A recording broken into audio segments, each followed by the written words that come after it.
No, James Lindsay's not in the IDW. Claire Lemon's not either. But I thought the Quillette. Okay. I thought they were buds. Hey guys, welcome back. Today we're going to talk about who is and who is not in the IDW. Now, from my last video, as well as from a conversation that I had with the philosopher Oliver Traldi, which you could find up here, I talked about the group of the IDW, whether or not it was a dead phenomenon, and also, dealing with this question of who exactly is in it and who's not in it. And there's not really a right answer to this question, although Eric Weinstein seems to be the de facto leader, I would say, just given that he's the one who named the group, gave it a name. But there was a profile done of the members of the IDW in the New York Times, which is what sort of propelled them into mainstream recognition, by Bari Weiss in 2018. And so based on the people that were included in this profile, I wanted to go through the list and just kind of go over who is sort of in it and who's sort of not in it. Because even in that profile itself, which Bari Weiss was largely sympathetic to the group, there was people mentioned like Milo Yiannopoulos, like Candace Owens, like Charlie Kirk, etc., who aren't really affiliated with the group very much at all, except for maybe with the exception of Dave Rubin. He's worked with some Turning Point USA events. But for some reason, they sort of get lumped in a way to kind of discredit the group and make them seem like they're more ideologically bent or reactionary or right-wing than they actually are. All right, so let's just roll back a little bit into the origin story. So the IDW was named by Eric Weinstein on a podcast actually with Sam Harris, who is also in the IDW. And as I stated earlier, they were sort of propelled into mainstream recognition by the Bari Weiss article in the New York Times, which is called Meet the Renegades of the Intellectual Dark Web. And so they were kind of presented as these kind of renegade intellectuals, academics, pundits, podcasters, etc. And in order to give them a little bit more of an edge than they already had, although there were some spicy quotes pulled out even in that article, they were also, named along with people like Stefan Molyneux and Candace Owens, as I said, Charlie Kirk, and some others who aren't really associated with the group at all. So Eric named the group, and of course he named it on Sam Harris's podcast, and so Sam is in the group as well. Joe Rogan, of course, is in the group, which is a little bit strange if you think about how many people have been on his podcast. Joe Rogan has had Stefan Molyneux on. Joe Rogan has had Gavin McInnes on. He's also had a lot of left-wing people as well. He's had all kinds of people from everywhere. So it's a little bit strange to include him in the group just because he had, many of the group members like Eric and Brett and Jordan Peterson on his show, because he seems to have almost everybody who's anybody on his show that's willing to come on and interested in coming on and that he wants to have on. But he did agree to be in the article. He got photo shooted. He got photo shooted by the New York Times photographer to be in that piece, and he also has been seen out at dinner with them with sort of the core members who were named in this article. And I'm going off of this article to say that this is probably the core group. Later in the video, we'll get into some exaggerations and some additional people who may or may not be in the group. But for right now, let's just stick with the core group. So as I said, yeah, Joe Rogan is in it. Jordan Peterson as well, of course, because he sort of rose to prominence around this same time and in this similar milieu with them, and has sort of established, I wouldn't say platforms for himself, because he's still primarily on YouTube outside of his publishing efforts with his books, which are of course through a mainstream publisher, Penguin Random House. But he's got his podcast, he's got his own website, obviously, and some other things going on. So he's in it as well. And then of course Brett Weinstein, Eric's brother, the former biology professor of Evergreen State University, as well as Brett, I believe it's Evergreen State College, sorry about that, as well as Heather Heying, his wife, who left with him around the same time due to the controversy from the Evergreen Affair, as it's called. And then, of course, they also have Ben Shapiro, which is a little bit of an odd pick. I think Ben Shapiro really stands out in the group as the most clearly partisan and really just all about political punditry more than any of the others. When Eric named this group, he sort of posited that one of the criteria for being in the group was that all the members of the group had sort of formulated their own worldview themselves and weren't necessarily just adopting a worldview that they had gotten from somewhere else. And I would say that Ben Shapiro is the one member of the group where that's not entirely as clear to me as it is for all of the others. Most of the others, even Dave Rubin, seem like they're doing a good job of trying to sort of just figure things out on their own and have their own particular perspective on the world that doesn't belong to a well-known, well-trodden political pathway. But my issue with Ben here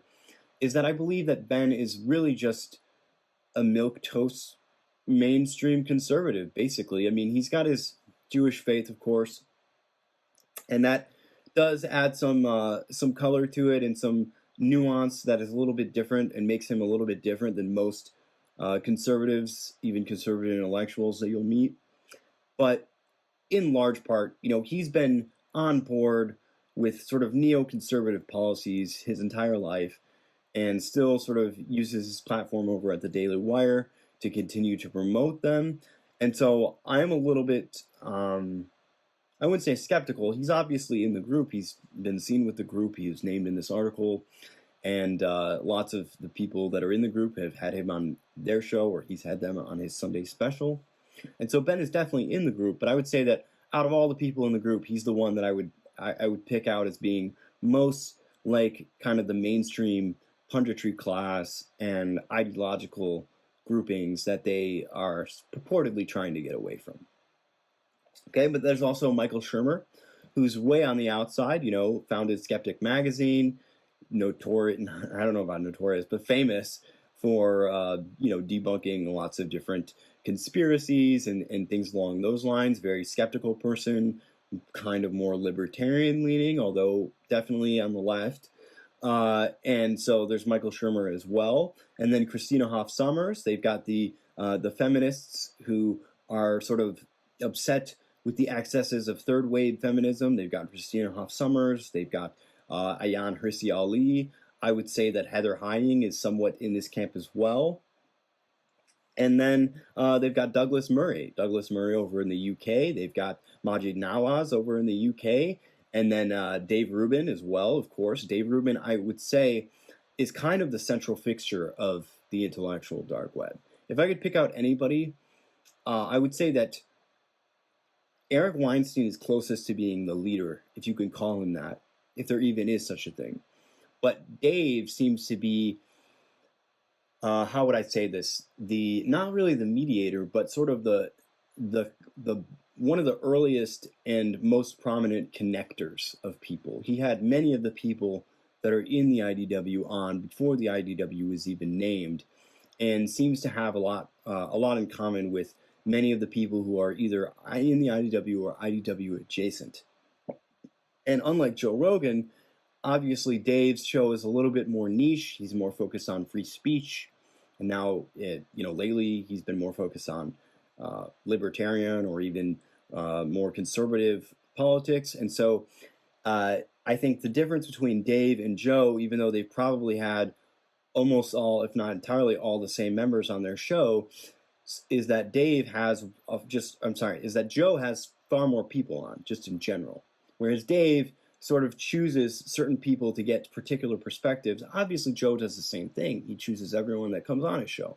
But he's more interested in, different kinds of comedians, other celebrities, various kinds of, scientific guests and things like that don't really come on to Dave's show, because Dave's show is more on the political end of things. And so I feel like Dave was really the core epicenter. And without Dave Rubin being there, I don't think, there would have been any kind of IDW. So Dave, to me, is a really, really important figure. And despite the fact that there may be some distance between him and, let's say Sam Harris or some of the more liberal ones who don't like the fact that he ended up supporting Trump and so forth, and seems to have gone down this very conservative path in the last few years, I would say that they owe a lot to Dave in terms of creating the movement, if they feel that the movement itself was any good at all. All right, so I think those are basically the core members. Those are the core members who were named in the article and who have acknowledged as much that they are part of the group in public. And then there are these sort of more ambiguous characters who may or may not be in it, who are kind of associated with one or more of the nodes that are part of the core group that were named. Some of these people were even named in the original article by Barry Weiss, like Claire Lemon, for example, from Quillette, but have since said, hey, I'm not really exactly part of this, at least as far as I'm aware. Deborah So, for example, was named in the article, and I believe she did, on the Dave Rubin podcast, get officially sort of inducted into the IDW. And so Deborah So could be someone who you could say is in the IDW, but hasn't really been, just happened to not be featured. And so I do think there is there's sort of like a first tier, kind of like the founding members. And then below that, there's sort of a second tier that kind of spans out, where there's looser connections. Maybe some of these people aren't as connected to all the core members in the founding group, but they sort of share in the ideological frame and are largely in agreement on a lot of the main points that other members of the IDW are making. People that come to mind, aside from Deborah So on this, might be even, Peter Thiel, for example. I think you could argue, now no one really knows exactly, I think it's very hard to tell, but Peter's been on Dave's show. He obviously works very closely with Eric, and so I think you could safely speculate, and it would be a speculation, that someone like Peter Thiel could be considered to be in the group. Now, of course, he's not really out publicly speaking, staying in the limelight, that kind of thing, like all these other members are. And so I think that would be one of the criteria in which he doesn't really match it. But there are others as well. I think that there's an argument to be made for Claire, for some of the Quillette people, even if they don't, necessarily want to go by that moniker. Others who get roped into it who aren't really in it at all are like the so-called squared people. So Helen Pluckrose, James Lindsay, Peter Boghossian have all been accused of being in the IDW when in fact they don't really identify with that moniker. And so there's sort of a sublayer of people who are kind of in it, kind of not in it, but very friendly to it, and you can really make the argument either way. Now I want to get to the people who definitely aren't in it, but sort of get lumped in as an attack tactic to try to discredit the group or to try to make the group look more extreme than it is. These would be people who were named in the New York Times article, like Milo Yiannopoulos, like Candace Owens, for example, like Charlie Kirk. These people all have a very clear right-wing bias. Some of them are more or less nefarious types of actors, more or less disingenuous, and don't seem to really be in core alignment with the ethic of the IDW, but nonetheless they get kind of roped in. Even Stefan Molyneux, who, granted, has been on Joe Rogan before and has had Jordan Peterson on his show, seems to not really be in it. And many of the people who are in it, when asked about Stefan, like Eric, for example, have chosen to distance themselves because they don't really feel like his mode of inquiry and suggestions and methods are really aligned with the group. And this really gets to the core of what I think is the real difference. I don't think that you can just draw a social map or a network of connections and say, okay, based on these people who've talked to these other people, this is the IDW. Maybe Glenn Greenwald's in it. Maybe even Tucker Carlson is in it. Dave's been on Tucker. So if you go by that standard, there could be endless people, right? Both Brett Weinstein and Dave Rubin have been on Tucker. Well, does that mean Tucker's in the IDW and Tucker's been on Dave Rubin's show?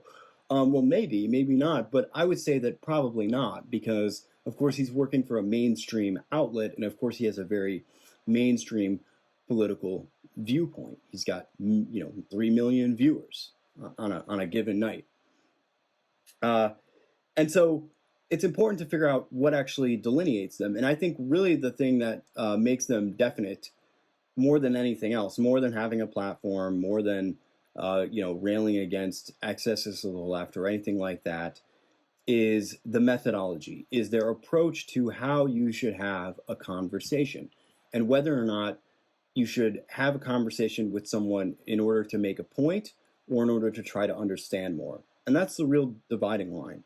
I think that the people that are in the IDW are really genuinely trying to reach across the aisle and have conversations with the intent of learning from one another and coming to some common ground, even where they may or may not disagree. And of course, there are certain tactics that they're necessarily against in this, like being, disingenuous, like trying to trap your opponent or make them look foolish or humiliate them, things along these lines. Now, again, anyone here can get into degrees to which there's some hypocrisy here. You could say, well, Ben Shapiro does try to make his opponents look dumb, and he does sometimes, misrepresent their arguments. But I don't think even he does that necessarily on purpose. At least the misrepresentation part, I do think that there is some degree to which he does try to school people a little bit, especially in his public debates. But in general, the idea is these are people who want to come together. They want to have long-form, in-depth discussions, and they want to try to learn something from one another to try to move the conversation forward. The whole point of having a discourse is to actually have synthesis, right? Thesis, antithesis, synthesis. So you want to have that open discourse, and that's the real thing that I think unites everyone. So let me know what you think in the comments below. Do you think that that's all who's in it? Do you think some of the people who I said aren't in it are in it?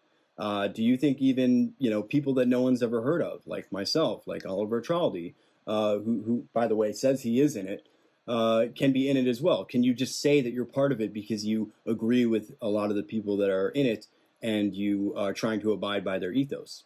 Let me know, and I'll see you guys next time.